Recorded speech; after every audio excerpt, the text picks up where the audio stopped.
Did you know that there are three fundamental differences between people who maintain pain-free mobile shoulders and those that struggle with constant pain and stiffness? In this video, I'm going to be showing you exactly how to assess your shoulder mobility and give you the foundational practice that allows you to both identify and start overcoming your limitations. By the end of this video, you'll understand why traditional stretching often fails and what to do for lasting improvements. Here's the common problem that I usually face with my new clients, is that they've been doing the same shoulder stretches for months or even for years without seeing lasting results. They might get some temporary relief, but they will wake up the next day feeling the same kind of stiffness, limitations, and even some recurring pain once they start doing triggering activities. Over the past 12 years, I've been helping busy professionals in the one-to-one and corporate setting transform their shoulder function using the exact approach that I'll be sharing today to overcome recurring injuries and rebuild lasting joint health, mobility, and performance. The statistics are eye-opening. 1 in 3 adults experience shoulder mobility limitations, impacting daily activities with prevalence increasing with age. What starts as minor stiffness evolves into compensation patterns, then injuries, and eventually chronic limitations. And my goal is to help you prevent that progression. After watching my parents struggle with basic movements, I've been determined to help create a different path not only for them, but for me and my clients. So here's what separates my approach with generic mobility advice you might find elsewhere. I've systematically tested these methods, not just with my clients, but with my own body. The transformation wasn't immediate, but it was profound. Within months, tensions I'd accepted as permanent began dissolving, and movements I'd avoided became comfortable again. If you'd like to go deeper into these methods, be sure to sign up for my newsletter, where I'll be going through exclusive tutorials, programming tips, and also up-to-date research findings to help you improve your joint health and function. I'll put the link in the description below, so feel free to subscribe to it. So how do most of these shoulder problems start to develop? Many people who want to start achieving better shoulder mobility, they'll think about flexibility. And the problem there is that you're actually training to get useless range because it's flexibility without control. But the critical element here is to be able to transform your flexibility into functional mobility, is your ability to actively control your body through a range of motion. It's about neurological control and strength throughout the entire range. Take a look at the difference when I actively stretch my shoulder in flexion and how much I can passively stretch my shoulder in flexion. Because what matters functionally is how much of this range I can actively control. Because this is what my nervous system has met as usable territory, the range that I can actively control. This explains why so many people feel loose after stretching but tight again the next day, continue to experience pain despite flexibility work, and can't translate flexibility into functional movements. Your nervous system is the ultimate gatekeeper of your mobility. If it doesn't feel safe in a position due to lack of strength, control, or previous injury, it will restrict your movement regardless of tissue length. And before we start improving your shoulder health, we need to map your current mobility limitations and introduce the foundational practice that will both assess and begin improving your function. So for the first quick assessment, it'll be the wall test. Stand with your back against the wall, maintain your neutral spine, and raise both arms to the wall overhead, while still maintaining the touch of the wall with your arms. What you're trying to look out for is whether you have a healthy degree of freedom. For example, can you reach overhead with your arms flat to the wall without having to arch your back? Do you feel any pinching pain or discomfort? Or is one side more restricted than the other, indicating limited shoulder mobility, particularly in flexion and in external rotation? You can also at the same time check on your internal rotation. A healthy range of motion should be about 20 to 30 degrees.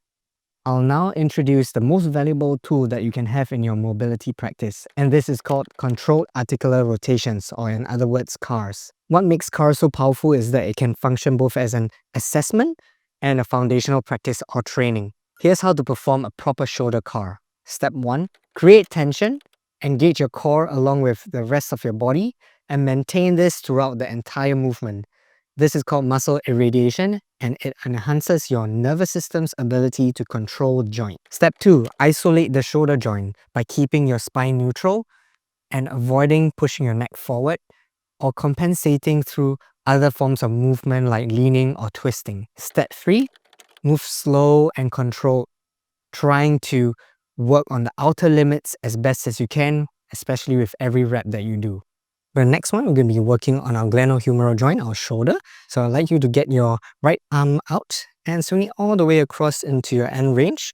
And then from here, I would like you to externally rotate your shoulder till the end range. Once you've found that spot, I want you to breathe in, irradiate, and we're going to draw the biggest circle that you possibly can. And then start internally rotating your shoulder joint to the max position where your knuckles will be right by your side. And then from here, we're going to reverse and unwind the shoulder.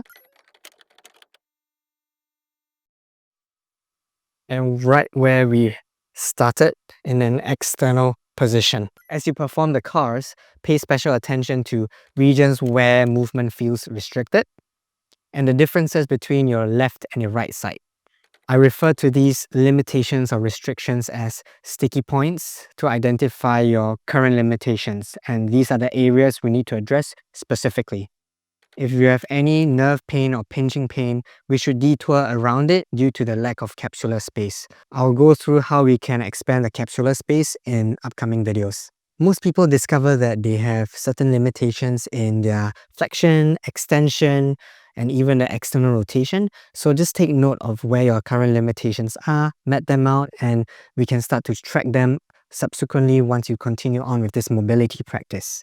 Now that you have mapped out your limitations, let's talk about the systematic framework that can help to address it. This 4-phase approach is what separates permanent improvements from temporary fixes. Firstly, to map out your range, then expand your range, strengthen your range, and then maintain your range.